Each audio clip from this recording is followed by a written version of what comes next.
I'm Teisha Bader with the JBS News Update for Friday, February the 12th, 2016.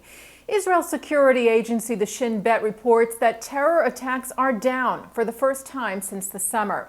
The number of attacks recorded in Israel last month dropped by 32%. There were 169 terrorist attacks by Palestinians on Israelis in January compared to 246 in December. However, the Jerusalem Post notes that while the overall number of attacks decreased, January's attacks proved more fatal than the previous month.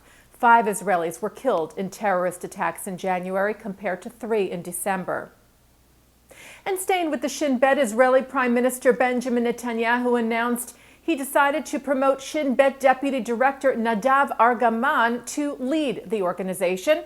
The 55-year-old Argaman began at the Shin Bet in 1983. He served as its liaison to the U.S. from 2007 to 2011.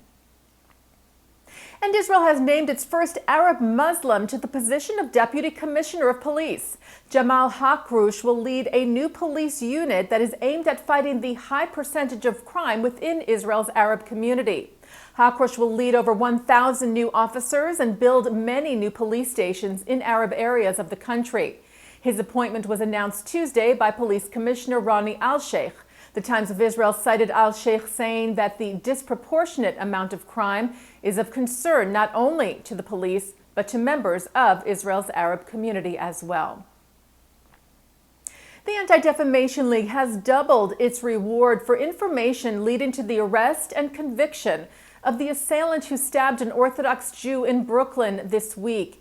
Yehuda Brickman was attacked in Crown Heights on Wednesday, and the NYPD's Hate Crimes Task Force is investigating whether the assault on Brickman, who was dressed in traditional Jewish garb, was motivated by anti-Semitism.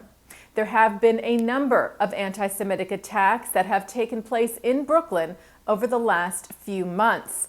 The ADL said a concerned community member had added to the original reward, which now stands at $100,000.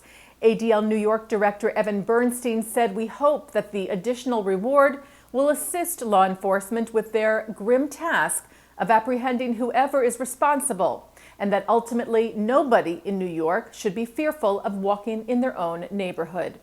Brickman suffered a collapsed lung as a result of the stabbing. He is said to be in stable condition at Brooklyn's Kings County Hospital. Jewish groups here in the United States and in Israel have strongly rejected remarks made last month by Israeli Tourism Minister Yariv Levin against Reform Jews. The statement by Levin was in regards to the Israeli government's decision to designate a section of the Western Wall to non-Orthodox egalitarian prayer. At that time, he said, quote, "Reform Jews in the U.S. are a dying world."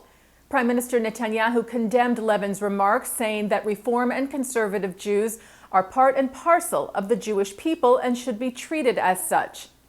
Leaders of the Reform movement in Israel and here in the U.S. rejected Levin's remarks, and a meeting that had been scheduled between Levin and Reform leaders in the U.S. for next week has been canceled.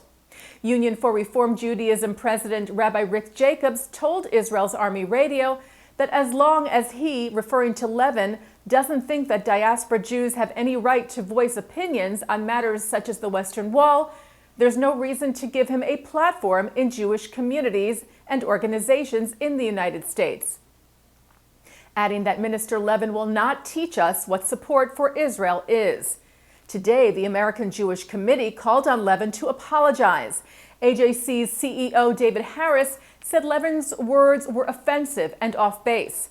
Harris said a robust, engaged American and global Jewish community requires the individual freedom of expression to express what it means to be a Jew, adding that comments dismissive of Jews affirming their deeply held connection to our heritage can only risk driving people away from the collective Jewish world, and that, he said, would be nothing short of tragic. And this week, 105 women from 26 communities in the U.S. took part in the Jewish Federations of North America's Heart to Heart 7 mission, where they met with women from the world of business, technology, government, and more in Israel. They also visited the Western Wall and met with director and founding member of Women of the Wall, Anat Hoffman, who has worked with federations and others to advocate for the new designated section at the holy site. Taking a look now at our programming for tonight on JBS, Friday, February the 12th. Live Shabbat services are coming up at 6 o'clock from New York City's Central Synagogue.